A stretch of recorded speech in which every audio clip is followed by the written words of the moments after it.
Tell me the one about the virus again, then I'll go to bed. But my boy, you're growing weary, sleepy thoughts about your head. Please, that one's my favourite. I promise just once more.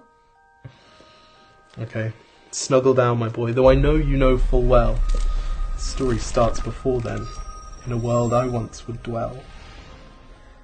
It was a world of waste and wonder, of poverty and plenty, back before we understood why hindsight's 2020. You see, the people came up with companies to trade across all lands, but they swelled and got much bigger than we ever could have planned. We'd always had our wants, but now it got so quick. You could have anything you dreamed of in a day, and with a click.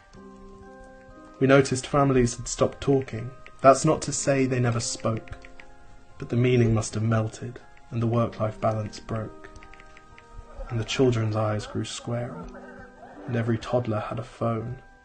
They filtered out the imperfections, but amidst the noise, they felt alone.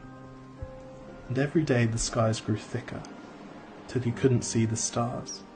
So we flew in planes to find them, while down below we filled our cars. We'd drive around all day in circles. We'd forgotten how to run. We swapped the grass for tarmac, shrunk the parks till there were none. We filled the sea with plastic, because our waste was never capped, until each day when you went fishing you'd pull them out, already wrapped. And while we drank and smoked and gambled, our leaders taught us why. It's best to not upset the lobbies.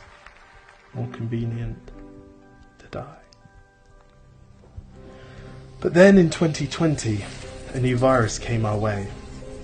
The governments reacted and told us all to hide away. But while we all were hidden, amidst the fear and all the while, the people dusted off their instincts. They remembered how to smile. They started clapping to say thank you, and calling up their mums, and while the car keys gathered dust, they would look forward to their runs. And with the skies less full of voyagers, the earth began to breathe, and the beaches bore new wildlife that scuttled off into the seas.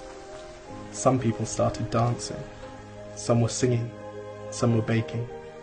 We'd grown so used to bad news, but some good news was in the making. And so when we found the cure, and were allowed to go outside, we all preferred the world we found to the one we'd left behind. Old habits became extinct, and they made way for the new, and every simple act of kindness was now given its due. But why did it take a virus to bring the people back together? Well, sometimes you've got to get sick, my boy, before you start feeling better. Now lie down and dream of tomorrow, and all the things that we can do. And who knows, if you dream hard enough, maybe some of them will come true. We now call it the Great Realization. And yes, since then there have been many. But that's the story of how it started, and why hindsight's 2020.